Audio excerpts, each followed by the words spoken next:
Bonjour à toutes et à tous, ici Julien Flo du site graphceobourse.fr et on se retrouve comme chaque week-end pour l'analyse des marchés financiers. Où va le CAC 40 et quelles sont les opportunités actions à suivre. Également, on suit la paire euro-dollar et puis les matières premières. Comme d'habitude, si vous appréciez ces vidéos, n'hésitez pas à mettre des pouces bleus. Ça permet de me garder motivé et puis également de faire connaître les vidéos à d'autres personnes à qui ça peut être utile. Abonnez-vous à la chaîne YouTube également, ça vous permet de recevoir une notification dès que je publie une nouvelle vidéo. Comme ça, vous êtes sûr de ne rien louper. Et puis pour les débutants et les moins débutants, vous pouvez en bas de cette vidéo, vous avez un lien pour télécharger mon guide gratuit et puis votre place également gratuite à une conférence pour bien vous lancer et vous faire, si vous avez déjà plusieurs années d'expérience en bourse, vous faire franchir un cap vers plus de régularité. Donc, annonce par rapport à ce qui va se passer ces prochaines semaines. Donc, j'ai plusieurs choses sur le feu.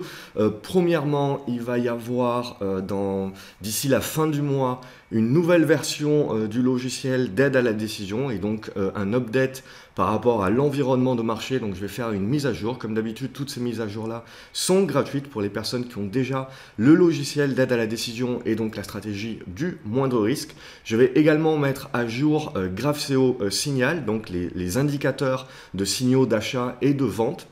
Donc également, ça sera pour la fin juillet, début du mois d'août. Et donc toutes les personnes qui ont déjà l'accès à GraphCO Signal recevront par email une mise à jour gratuite comme je l'ai toujours promis et comme je le fais. Pour fêter cela, justement, comme chaque fois que je fais des nouvelles mises à jour, il y aura la possibilité pour celles et ceux qui n'ont pas encore ces logiciels-là et puis ces indicateurs de pouvoir les acquérir à leur prix de lancement. Vous aurez de toute manière un email qui vous informera de cette possibilité-là dans les prochaines semaines.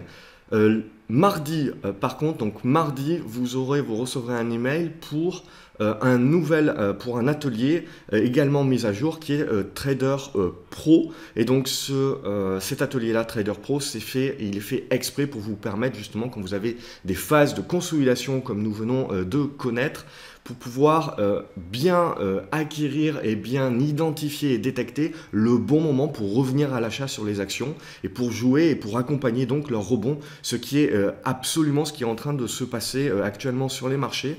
Et donc c'est un atelier qui peut vous permettre d'affiner justement par rapport à la stratégie du moindre risque, d'affiner vos points d'entrée. Et donc ça c'est vraiment le nerf de la guerre. Donc mardi vous aurez également une offre donc à son prix de lancement, l'atelier, je remets l'atelier à son prix de lancement et vous aurez la possibilité donc de l'acquérir. Mardi, j'enverrai un email et je publierai un article sur le site pour vous annoncer donc la possibilité et l'ouverture des portes. Comme d'habitude, je limiterai le nombre de places de manière à ce que je puisse répondre au maximum aux questions et continuer à vous répondre en l'espace de quelques minutes, voire quelques heures au grand maximum. J'arrête de parler, je referme la parenthèse et on attaque tout de suite sur le CAC 40. Donc au niveau du CAC 40, qu'est-ce qui s'est passé cette semaine Ce qui s'est passé, c'est qu'on n'a pas refermé le gap Macron et ça c'est très positif. J'ai répété de manière inlassable que pour moi, il fallait conserver le gap Macron. Alors le refermer en partie, oui, mais ne pas le refermer complètement. Ça permettait de garder tout le jus haussier qui avait été créé par ce gap Macron. Donc les gaps pour moi, surtout quand c'est des gaps de rupture comme ça, des gaps de rupture de tendance, c'est important de les conserver parce que ça permet de maintenir le signal d'achat. Si vous les refermez tout de suite, eh ben vous abaissez, vous réduisez la force acheteuse. Donc là c'est tout à fait, c'est très correct qu'on n'ait pas encore refermé ce gap Macron. Ça nous a permis donc de relancer une attaque haussière et un rebond.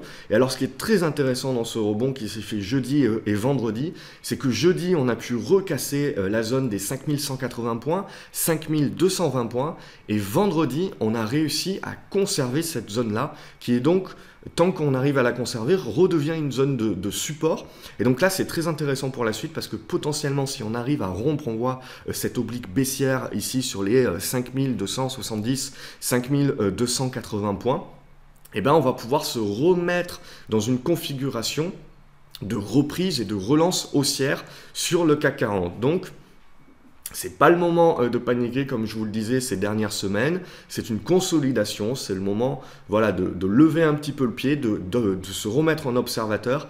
Et là, à nouveau, on a des signaux d'achat qui commencent à revenir sur le marché. Mais ce qui sera très intéressant à suivre donc les prochaines séances, ça va être de garder et de réussir à bien construire un support sur cette zone des 5180, 5200 points. Et puis derrière, de casser, de rompre cette zone des 5280 points pour réellement libérer le nouveau cycle acheteur. Donc ça sera vraiment à observer. On reste dans une congestion évidemment, mais les acheteurs se sont remis un petit peu, ont redistribué les cartes et se sont remis dans une bonne configuration pour tenter la cassure par le haut. Donc ça sera observé la semaine prochaine, justement l'hésitation et la tentative infructueuse ou pas. Si on venait à repasser par le bas sous les 5180 points, eh ben on reprendrait en fait dans cette figure ici en biseau descendant hein, de support 5100 points et donc de résistance dorénavant sur les 5270, 5280. Et donc on serait toujours dans ce biseau là. Et c'est la cassure de ce biseau descendant à la hausse ou à la baisse qui va nous donner la tendance à privilégier ces prochaines semaines et donc pour cet été. Tout ça, c'est favorisé par le fait que les marchés américains, ben, eux, ils sont toujours très solides et très haussiers. Donc on n'a même pas eu, on a mis à part une consolidation à plat, on le voit sur le S&P, dorénavant au-dessus des 2430 points, on reste haussier. On a la même chose qui se passe sur le DAX, hein, au niveau du CAC 40, pareil, on a eu un bon rebond qui s'est effectué. Donc là également, on n'a pas attaqué le gap. Hein. Donc ça, c'est très positif et on revient sur une zone de résistance. On voit sur cette zone des 12 666, 12 700 points. Donc qui va être intéressante pour la suite là. Et puis pareil, hein, on veillera à conserver les 12 500 points sur le DAX. Au niveau des matières premières, donc tout d'abord au niveau du Brent, donc au niveau du pétrole, on a eu un rebond technique et je vous disais la semaine dernière, ça va être très intéressant de conserver des supports et de se maintenir au-dessus de supports. Et bien c'est ce qui s'est passé cette semaine et c'est ce qui m'a poussé à revenir sur les valeurs pétrolières, c'est qu'on a matérialisé un support, donc ça c'est très positif pour la suite. On reste évidemment dans une tendance baissière long terme, mais à plus court terme, on est dans la construction potentielle d'un rebond potentiellement un peu plus durable. Donc on voit, c'est essentiellement la zone des 51 $, 53 $ qui est une grosse zone charnière de résistance hein, qu'il va falloir tester et puis rompre à la hausse pour véritablement libérer la hausse à nouveau sur le pétrole et donc favoriser les valeurs pétrolières. Pour le moment, on n'y est pas encore, c'est anticipé, on n'a rien de plus qu'un rebond technique qui peut éventuellement échouer à dépasser les 51, 53 $, donc grosse zone de résistance. C'est là un petit peu que ça va se jouer sur la suite. La semaine dernière, je vous avais dit également de regarder le café. Donc le café, pareil, on est dans un rebond technique. Hein. On reste dans une grosse tendance baissière. On a une bonne résistance, on voit sur la zone des 140 $. Mais on a un rebond technique qui est en train de se mettre en place. Qu'est-ce que je peux vous montrer d'autre? Le cuivre également se comporte très très bien par rapport à ce que j'avais pu vous dire la semaine dernière. On a eu une consolidation et on s'est maintenu au-dessus des 2,65. On le voit qui est en train de jouer un rôle de support. Et donc tout simplement, petit à petit, on est quand même dans une relance haussière de la tendance. Hein. Donc c'est solide au-dessus des 2,64, 2,65. Là où c'est un petit peu plus volatile, c'est sur le maïs. On le voit. Hein. On a pas mal de zigzags hein, et on reste donc du coup dans cette figure en triangle symétrique. Ce qui va véritablement nous intéresser, donc c'est la cassure à la hausse pour relancer les prix à la hausse sur le maïs. Et pour le moment là, ça continue le zigzag, donc c'est très volatile. On voit il y a une hausse des volumes, donc il y a un intérêt, mais c'est très spéculatif. Donc ce qui va nous intéresser surtout, là, ça va être la capacité de revenir au-dessus des 410, 420 $ pour véritablement mettre en place une tendance haussière beaucoup plus durable sur le maïs et arrêter les zigzags et la volatilité qui peut faire très mal. On a également une bonne consolidation sur le blé, c'est normal, hein, suite à la grosse hausse que l'on avait connue. Et cette consolidation, vous voyez, elle revient sur ce premier support ici, sur les 507. Donc s'il tient, ça permettra de matérialiser ce niveau support, ancienne résistance qui devient donc support. Donc là, ça va être très intéressant pour la suite à observer. Il y a toujours la possibilité qu'on le casse hein, et qu'on revienne chercher beaucoup plus bas sur la zone des 480. Donc là aussi, les matières premières, surtout les matières premières agricoles, ça peut être très volatile. Donc c'est vraiment la volatilité. C'est vraiment, il faut avoir dégagé une certaine expérience et une certaine expertise de la bourse pour pouvoir gérer cette volatilité de manière émotionnelle, hein, pouvoir gérer vos positions. La volatilité, quand vous êtes débutant, c'est compliqué à gérer. Donc il faut plus aller sur des valeurs le moins volatiles possible hein, pour le temps de pouvoir acquérir de l'expérience, acquérir de l'expertise et ensuite pouvoir avoir la capacité émotionnelle, mentale de pouvoir gérer la volatilité. C'est ce que je vous apprends notamment dans la stratégie du moindre risque pour pouvoir gérer cette volatilité qui est le nerf de la guerre. Je me répète assez souvent, mais c'est vraiment ça qui fera la différence hein, entre un bon analyste qui est capable de voir les choses et puis un bon trader qui est capable de gagner de l'argent dessus. Parce que réellement, voilà, je ferai une vidéo sur ça, mais pour moi, il y a vraiment une différence entre un bon analyste et un bon trader. Vous pouvez très bien avoir un très très bon analyste qui est un piètre trader parce que mentalement, émotionnellement, il n'arrive pas à gérer ses positions.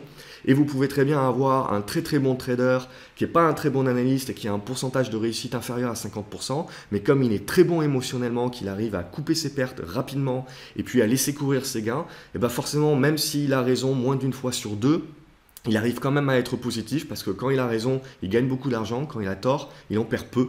Et donc c'est ça qui fera souvent une grande différence à la fin de l'année. Quelque chose d'intéressant sur l'argent, c'est qu'on a eu, vous voyez cette grosse mèche. Donc énormément de volatilité là aussi donc sur l'argent, mais on se maintient pour le moment au-dessus de cette zone de support des 15,40$, 15,45$. Hein. Donc on reste dans un triangle descendant. Évidemment, le signal, le pur signal d'achat moindre risque, il n'intervient que sur notre capacité à revenir au-dessus des 17$. Donc il y a encore énormément de marge de manœuvre. Pour le moment, on reste dans une correction sur l'argent à court terme. Sur l'or également, on reste dans un mode correctif. On a une volonté de rebond, mais on le voit, tant qu'on va rester sous cette zone des 1240$, ça va continuer à rester difficile et ça va continuer de rester qu'un simple rebond technique. Et on reste dans un mode correctif, hein, dans ce long triangle symétrique de long terme. Donc là également, que ce soit l'or ou l'argent, on est dans des constructions de figures très très long terme. Donc ça reste volatile, ça reste en mode correctif à court terme. Pour le moment, donc il faut continuer d'observer et attendre d'avoir quelque chose d'un peu plus sûr et sérieux. Sur la paire euro-dollar, donc comme je vous le dis depuis maintenant plusieurs semaines, pour moi on reste haussier. On continue de viser cette zone des 1,15 hein, qui est vraiment la grosse résistance, on voit, de long terme, où on devrait marquer une pause. Hein. Au niveau du RSI, on reste au-dessus de notre oblique haussière. Donc tant qu'on reste au-dessus, pour moi, on reste haussier sur la paire euro-dollar, qui continue son petit bonhomme de chemin vers la zone des 1,15. Et là, certainement, on devrait avoir une petite pause qui devrait se mettre en place. On passe tout de suite aux actions parce qu'on a eu pas mal de choses qui se sont passées. Donc Adocia d'abord, j'ai réajusté mon support hein, puisque vous voyez on a c'est surtout le support des 18,80 € qui est à observer et qui est donc notre gros support au-dessus duquel on va rester positif. Alors on reste en mode correctif sur la valeur.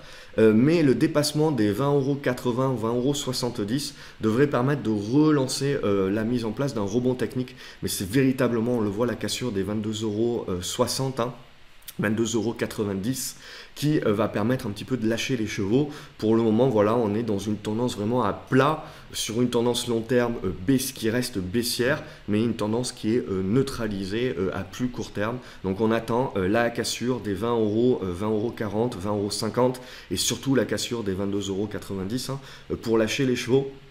Au-dessus des 18,80 €, on reste plutôt neutre, positif sur le scénario à privilégier. Agrogénération consolide à plat, on a vu notamment que le blé consolidé également. Pour moi, voilà, on a une baisse des volumes, ça reste quand même une très très belle tendance haussière, hein. On va rester positif sur cette valeur-là. Air France continue de manière assez impressionnante. Donc vous voyez, ça c'est une belle exponentielle haussière. Donc vous savez qu'à un moment donné, ça va consolider et ça va consolider fort, mais c'est très difficile d'avoir le bon timing. Donc c'est typiquement le genre de valeur sur lesquelles vous voulez jouer des ventes à découvert, mais il faut être dans la capacité, dès que vous avez tort, dès que le marché vous prouve avoir tort, de couper pour faire des petites pertes. Et donc sur ce genre de valeur-là, je l'ai expliqué, vous allez prendre peut-être 5, 10 fois la position de vente à découvert et 9 fois vous allez perdre de l'argent dessus, et puis la 10e fois finalement la consolidation va arriver, vous allez être capable de prendre 4-5% de gain dessus sur une grosse position. Et ça va vous permettre non seulement de récupérer toutes vos petites pertes, mais d'être gagnant sur la position. Donc finalement, vous aurez eu 9 trades sur 10 de perdants sur cette position-là. Mais parce que vous avez eu la capacité sur vos 9 trades perdants de couper rapidement, et sur votre 10e de laisser courir et donc de prendre 4, 5, 6% de gains rapidement, eh ben, vous allez être gagnant sur la globalité de la position. Ce qu'il faut faire, c'est attendre la capacité d'avoir le bon timing, et quand vous ne l'avez pas, de pouvoir accepter d'avoir tort, accepter de ne pas avoir eu le bon timing, accepter que c'est une hausse exponentielle. Donc il faut faire très attention lorsqu'on se met contre le marché, contre la tendance dominante, hein, et donc être dans la capacité de couper vos pertes rapidement. Si vous n'êtes pas dans cette capacité-là, eh ben, vous ne pouvez pas anticiper. Ce n'est pas possible. Vous allez perdre énormément d'argent et vous allez être frustré. Donc soit vous appliquez strictement la stratégie du moindre risque, vous attendez le bon timing, soit vous anticipez, mais parce que vous êtes dans la capacité mentale, émotionnelle de couper rapidement vos pertes. Donc là, ce qui va nous intéresser sur la France, c'est que vous voyez, on a un bon support sur le RSI, on reste en surachat depuis maintenant de nombreuses semaines, voire de nombreux mois. Et là aussi, c'est là où je vous indique tout le temps, attention au surachat, attention à la survente. Ça ne veut absolument rien dire, une valeur peut rester en survente ou en surachat bien plus longtemps que vous ne pouvez vous maintenir dans la position parce que tout simplement ça devient intenable ensuite avec vos pertes latentes. Donc surachat, survente, c'est une grosse bêtise, méfiez-vous-en. Donc au niveau d'Air France, pour y revenir, pour le moment, on n'a pas de signal de consolidation, tout simplement. Elle continue son petit bonhomme de chemin, hein. Ce qui, moi, m'intéressera, c'est quand on repassera à nouveau sous les 70 au niveau du RSI. Là, on aura très certainement un signal. Et ce signal-là, vous pouvez utiliser notamment la formation Trader Pro sur laquelle vous allez avoir accès mardi. Donc l'atelier Trader Pro qui vous permettra d'affiner votre capacité à détecter le bon timing et le bon moment pour entrer en position. Donc là, c'est vraiment pour faire de la précision sur vos points d'entrée, sur vos points de sortie. Trader Pro, c'est vraiment l'atelier qui va vous apprendre à être vraiment précis sur vos points d'entrée et vos points de sortie, et ça peut faire une grosse différence. Airbus, on me l'a demandé, donc pour moi, on reste dans une tendance haussière indéniable à long terme, hein. Et ce qui nous intéresse, là, c'est que pour moi, au-dessus des 72 €, 71,50 €, hein, on reste haussier à long terme, il n'y a rien à dire. Et là, on est en train potentiellement de relancer la hausse. On est sous une résistance sur le RSI, on le voit. Et si on arrive à lâcher un petit peu cette zone des 77 €, eh ben, on devrait pouvoir revenir rapidement jouer les 79. Il y a potentiellement une figure, vous le voyez, en entonnoir. Donc c'est un biseau inversé. Donc où vous voyez tout simplement que les supports et les résistances s'écartent, contrairement à un biseau classique où c'est une phase de congestion, et donc les supports et les résistances se rapprochent jusqu'à ce que la pression fasse sortir par le haut ou par le bas. Donc là, on est dans une phase de consolidation à la hausse, ça reste haussier. au-dessus des 71, 72 euros, il n'y a pas de problématique à long terme. ArcelorMittal également, que je vous avais proposé il y a plusieurs semaines à l'achat, et vous voyez notamment que GraphCO Signal vous avez donné les signaux d'achat. On avait pu anticiper grâce à GraphCO Signal, et GraphCO Moindre Risque, qui lui vous fait prendre le moindre risque possible, vous donne le signal d'achat, donc un petit peu en retard pour vous éviter d'anticiper et donc de profiter au maximum de la hausse quand tel est le cas. Mais GraphCO Signal, lui, vous permettait d'anticiper, et c'est ce que j'avais fait d'ailleurs en prenant moi-même la position.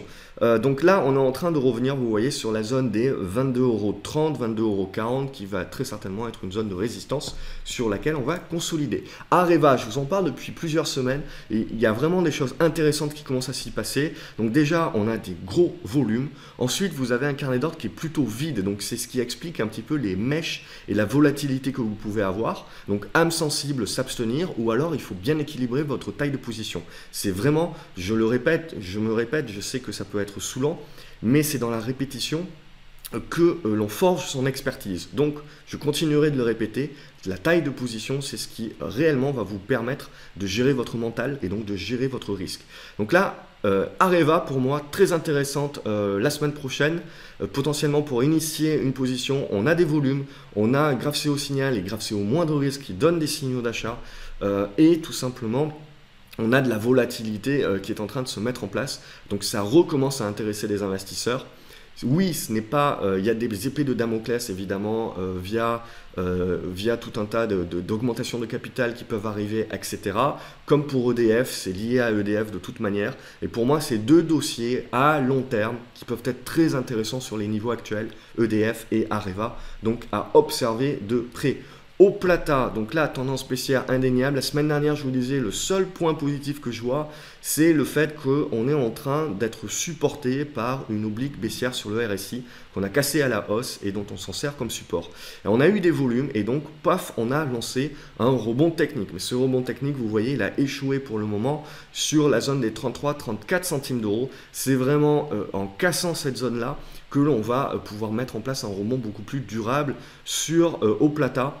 Mais c'est sous les 40 centimes d'euros, on reste quand même plutôt prudent et simplement dans un simple rebond technique. C'est vraiment la cassure des 40-41 centimes d'euros qui permettra de lâcher les chevaux et potentiellement, via la spéculation ambiante que l'on a sur le marché, de prendre la valeur, pourquoi pas une news qui nous permettrait de revenir sur la zone des 55 centimes d'euros. Mais là, c'est vraiment une hypothèse un petit peu tirée par les cheveux. Pour moi, tant qu'on est sous les 40 centimes d'euros, il n'y a pas plus qu'un rebond technique à tirer de la valeur. Et surtout, c'est la cassure des 33-34 centimes d'euros qui va permettre un petit peu de se donner de l'air sur le titre.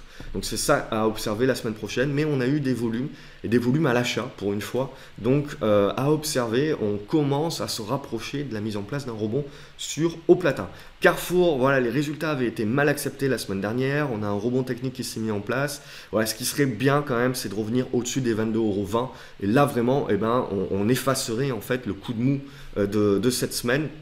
Et on se remettrait dans de bonnes dispositions pour relancer la tendance haussière à plus long terme. Serenis, tant qu'on tient, je vous disais, les 1,85, 1,80 €. C'est à peu près la même configuration qu'Adocia, donc une tendance baissière à long terme, mais à plus court terme, une capacité potentielle de relancer le rebond. Mais pour ça, le signal pour moi viendra de la cassure des 1,93 €. Et là, on devrait pouvoir relancer une phase de retournement à la hausse. CGG, donc là pareil, vous avez une épée de Damoclès au-dessus de CGG, mais graphiquement, et purement graphiquement, vous voyez que vous avez un rebond technique qui est détecté par GraphCO Signal et vous avez un pré-signal d'achat détecté par GraphCO Moindre Risque, donc qui vous permet d'anticiper. Donc il y a quelque chose qui se passe, les volumes grossissent un peu, il y a quelque chose à observer sur CGG. Donc vous pouvez avoir une spéculation qui revient sur CGG, valeur très spéculative, donc là pareil, taille de position à affiner, et puis il faut savoir ce que l'on fait, hein. Et justement via l'atelier Trader Pro, pour moi c'est typiquement le type de valeur que l'on peut trader grâce à l'atelier Trader Pro qui va vous montrer exactement comment trader cette valeur là sur quelques jours et pouvoir profiter donc d'un retour de la spéculation. Claranova, donc, qui est revenu sur une zone support, donc que je vous avais précisé. On est en train de mettre en place le rebond. Potentiellement, on a d'une manière spéculative la capacité de revenir tester la cassure, donc sous forme de pullback, la cassure de notre triangle symétrique qui avait été cassé par le bas et qui avait donc lancé une grande phase de correction. Et donc là, ça sera intéressant à observer, hein. Sous les 47 centimes d'euros, on reste dans un rebond et dans un pullback. Et c'est ce qui va se passer après qui va être intéressant pour pouvoir juger et jauger de la capacité du titre à relancer sa hausse. Pour le moment, on reste en fait tout simplement dans une correction, dans un pullback et dans un retracement de la correction. Et derrière, véritablement, on est en train de construire en fait une figure de congestion et de consolidation à plus long terme, dont la cassure nous donnera derrière une relance haussière ou, à contrario, un lancement baissier. Mais pour le moment, ça devrait un petit peu se calmer et c'est ça qu'il va falloir observer ces prochains jours. Crédit Agricole, toujours haussière, rien à dire tant qu'on tient cette zone des 14,30 €, 14,40 €. Ça reste haussier et donc tant que les banques vont, le CAC 40 va. CrossJect également, ça continue son petit bout de chemin au-dessus des 6,20 €. Rien à dire. Deinov également. On continue la hausse. C'est lent, les volumes se sont bien limités, mais tant qu'on reste au-dessus des 2,10, ça reste haussier à long terme. Diaxonite, on est en train de consolider. Pour moi, cette zone des 30 centimes d'euros, je vous avais indiqué, est une bonne zone de support. 30 centimes, 29 centimes d'euros, pour moi, c'est très intéressant sur la valeur qui reste donc en stratégie du moindre risque à long terme. EDF, donc pareil. On le voit, tant qu'on reste sous cette zone des 10,30 €, on reste sous une résistance long terme. Ce n'est donc que la cassure de cette résistance long terme qui permettra de lâcher les chevaux et de mettre en place une tendance haussière beaucoup plus durable. Mais là, on est en train de revenir sur une zone de support. Alors vous voyez, cette zone de support, c'est vraiment une zone donc entre les 8,40 € et les 8,60 €. Donc là, on a un rebond technique qui s'est mis en place, mais il faut continuer à observer la valeur, voir un petit peu sa capacité à tenir ses supports, à bien les solidifier. Et donc derrière, ça nous permet de pouvoir initier des positions beaucoup plus durables et long terme. Egide également, ça fait partie des valeurs long terme qui m'intéressent.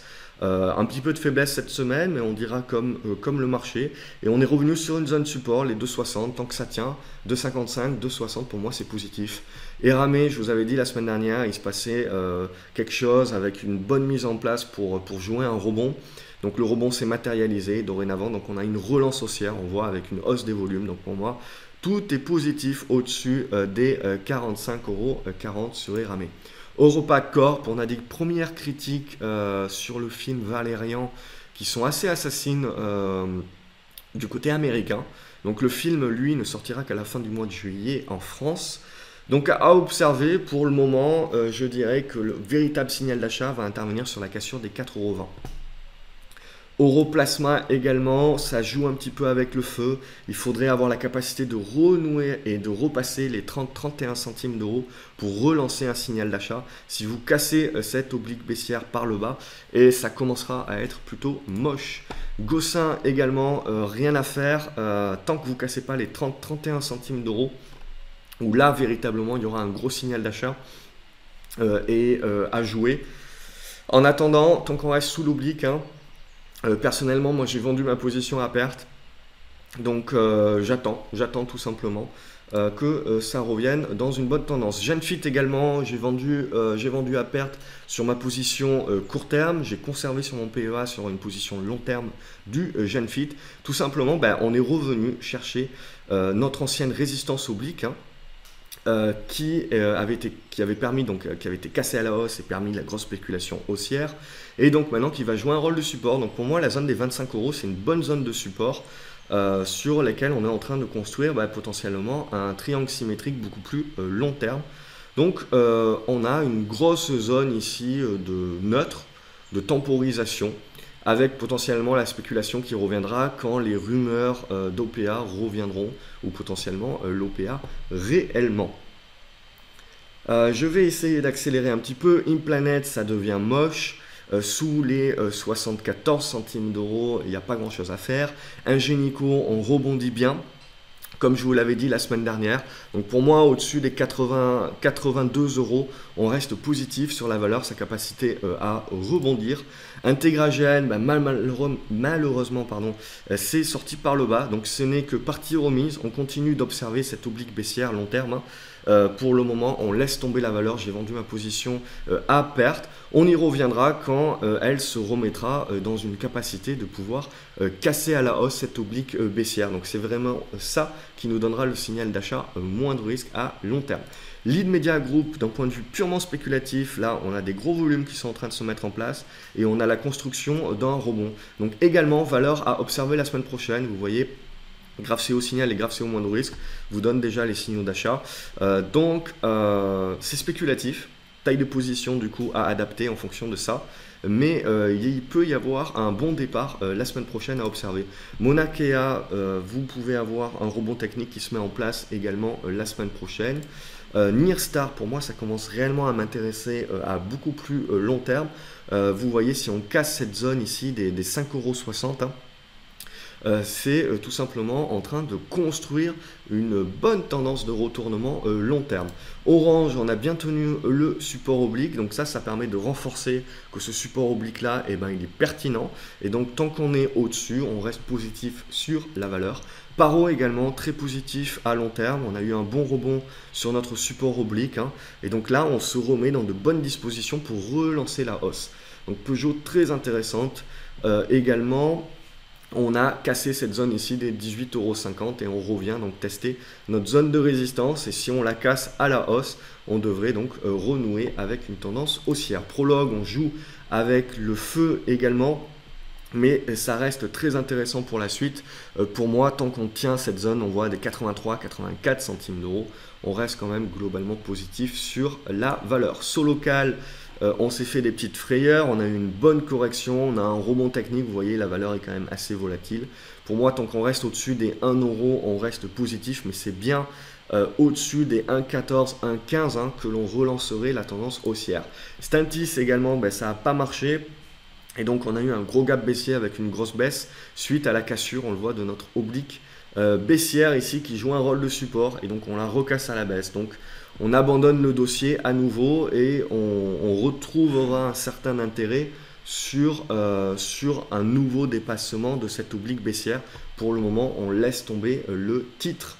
Technip, donc au niveau des valeurs pétrolières, on voit qu'on est en train de construire une figure ici où on solidifie une base de support. La cassure des 24,75 € devrait nous permettre de renouer avec un petit rebond technique un peu plus puissant sur la zone des 25,50 €. Donc c'est ça qui sera observé prochainement. Vallourec également, on a toujours la construction ici. Si on casse par le bas, évidemment, tendance baissière qui reprend, on abandonnera tout scénario haussier. Mais là, on a une volonté certainement de revenir chercher cette zone des 5,60 €. Évidemment, le vrai signal d'achat long terme, de retournement haussier, de relance haussière durable à long terme, viendra de la cassure, premièrement, des 5,80 € et surtout de la cassure des 6 €. Donc à observer. Qu'est-ce que j'ai d'autre à vous montrer? Atari, je vous avais dit, voilà, ça va consolider sur la zone des 28 centimes d'euros. On est reparti à la hausse, une hausse frénétique sur Atari. Vous avez exactement la même chose qui s'est passé sur Avenir Télécom. Donc ça, c'est une valeur que j'avais pu recommander depuis plusieurs semaines. Vous voyez un petit peu les signaux d'achat qui avaient été donnés, notamment par graphe CO Signal, qui était très positif. Depuis, le premier signal d'achat qu'on avait donné, c'était en janvier. Et puis derrière sur la consolidation, je vous en avais parlé dans la vidéo hebdo d'il y a 2 semaines très certainement, j'en avais reparlé la semaine dernière où j'avais dit ça devient très explosif sur Avenir Télécom, donc bravo à celles et ceux qui ont pu en profiter. Aviation, la TechOR également, je vous avais dit qu'on revenait sur une zone de support ici, donc paf, on a relancé le rebond. Biofitis, là ça se calme un petit peu, c'est normal par rapport également à la recommandation que l'on avait pu faire, donc plus de 30% de gains. Donc pour moi, tant qu'on est au-dessus des 3,50 €, on va rester très positif sur la valeur. Bonne Therapeutics également spéculative, mais qui revient sur une zone de support, on le voit dans cette zone ici sur les 7,77 €, 7,80 €. on a une zone de support qui pourrait éventuellement lancer un rebond. Bourbon également a lancé un rebond technique. Ici, va commencer à construire une figure et en cassant cette zone des 8,40 € va pouvoir lancer un rebond un peu plus puissant vers la zone des 8,70 €. J'ai personnellement une position et c'est ce que je joue. Selectis également, je vous avais dit, tant qu'on reste au-dessus des 21,70 €, ça reste positif à long terme. Seabox également, donc on a beaucoup moins de volume, mais la valeur, c'est un petit peu du Avenir Télécom. Donc pareil, taille de position à adapter, ça reste une penny stock, ça reste spéculatif. Mais on est toujours dans de bonnes dispositions pour continuer et relancer la hausse. Delta Drone, par contre, je suis un peu plus sceptique, je vous l'avais dit déjà la semaine dernière, méfiance sous les 93 centimes d'euros, on est en train de casser par le bas, donc là pareil, je réitère un petit peu mon scepticisme. Pour moi, c'est uniquement sur la capacité à revenir au-dessus des 95 centimes d'euros avec du volume que la valeur devra nous intéresser à nouveau. Emova Group, hop, on est revenu sur la zone de support, c'est spéculatif également. Donc là, pour le moment, tant qu'on reste, on voit au-dessus de cette zone des 45 centimes d'euros, voilà, c'est une grosse construction de figure, il faut laisser le temps au temps. Euronav, pour moi également, on a une bonne construction ici de retournement haussier de la valeur. Je suis en position, je conserve la valeur. Pour moi, c'est la cassure, on le voit, de ces 7 €, 7,10 € là, qui va permettre de se remettre dans de bonnes dispositions pour casser à la hausse et du coup mettre en place une relance haussière. Évidemment, ça voudra dire que ça sera accompagné de la même chose sur le pétrole, donc le pétrole à observer. Fugro également, ben, on a la même chose. Donc CGG, on voit les valeurs pétrolières commencent à devenir intéressantes, deviennent volatiles, il y a du volume, donc il y a du monde qui commence à s'intéresser. Donc ça sera à suivre cet été.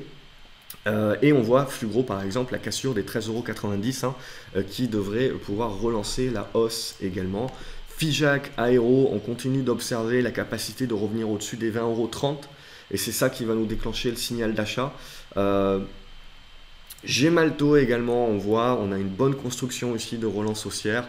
C'est encore un petit peu poussif, mais au-dessus des 53, 54 €, on va rester positif. Logic Instrument, on a eu un bon pic haussier avec des volumes, donc ça c'est très positif pour la suite.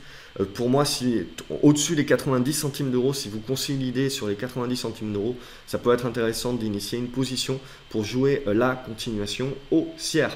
Mastrad également, je vous en parle, pour moi, on est dans un bon mise en place de retournement. GraphCO signal, GraphCO moindre risque, ne s'y trompe pas. Donc pour moi, c'est du spéculatif évidemment, regardez les volumes, c'est pas énorme, ça reste une penny stock, mais ça peut valoir le coup de mettre un billet parce qu'on a potentiellement quelque chose de très explosif là, si ça vient à se matérialiser. Donc à observer également la semaine prochaine. Morel et Prom, on me l'a demandé également, mais vous voyez depuis l'OPA, il n'y a tout simplement plus du tout de volume. On a 10 000 titres qui sont échangés par jour, donc c'est très peu.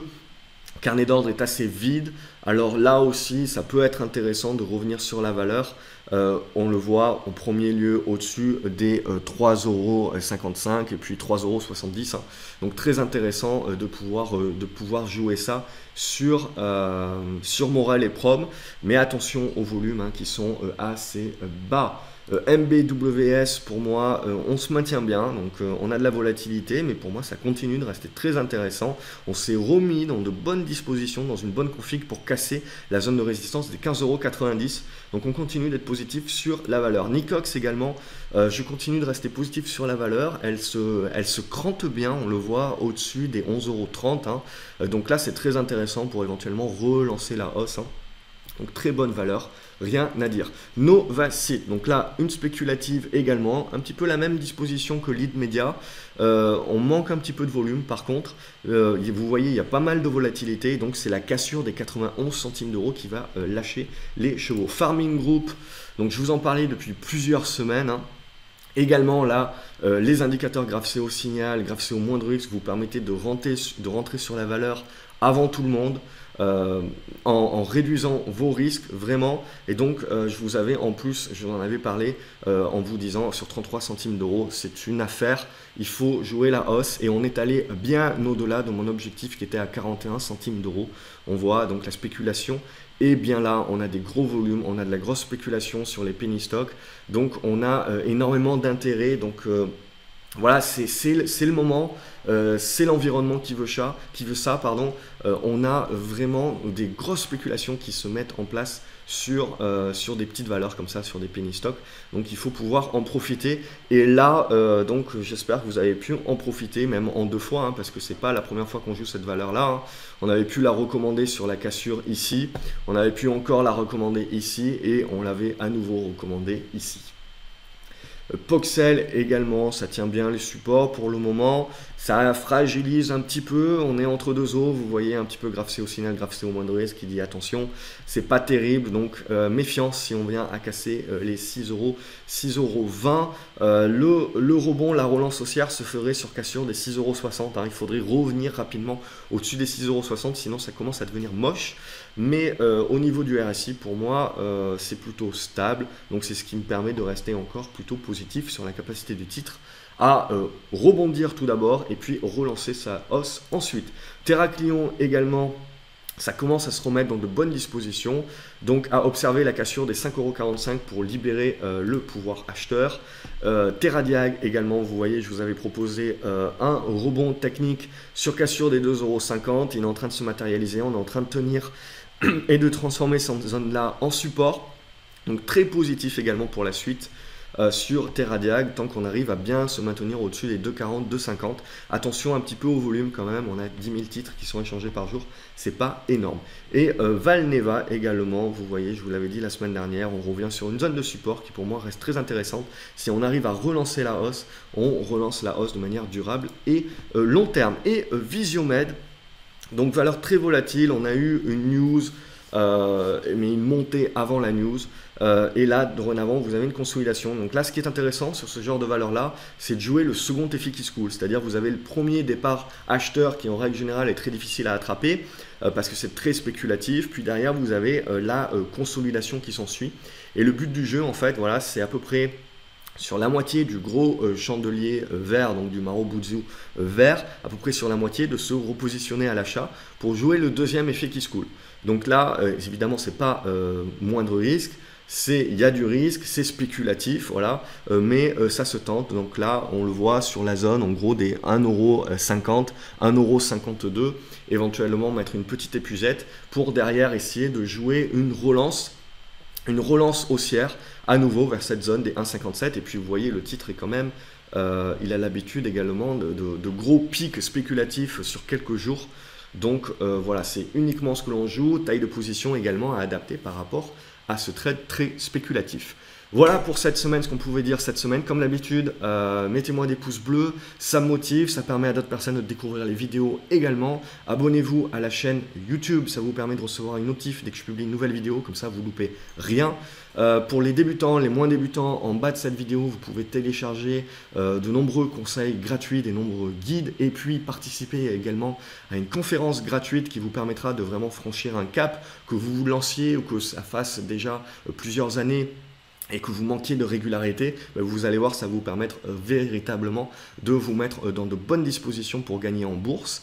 Et puis donc, mardi matin, je lancerai également pour une poignée de places, je remets l'atelier Trader Pro à son prix de lancement, et le but de cet atelier, c'est vraiment de vous permettre d'affiner vos analyses et de pouvoir détecter exactement le bon moment, le bon point d'entrée et le bon point de sortie, de pouvoir affiner vos analyses du coup et pouvoir du coup détecter dans le bon timing, dans le parfait timing, les hausses et puis les baisses, et donc de pouvoir rentrer et sortir au bon moment. Je vous souhaite un excellent week-end du 14 juillet et je vous dis à lundi sur graphcobourse.fr.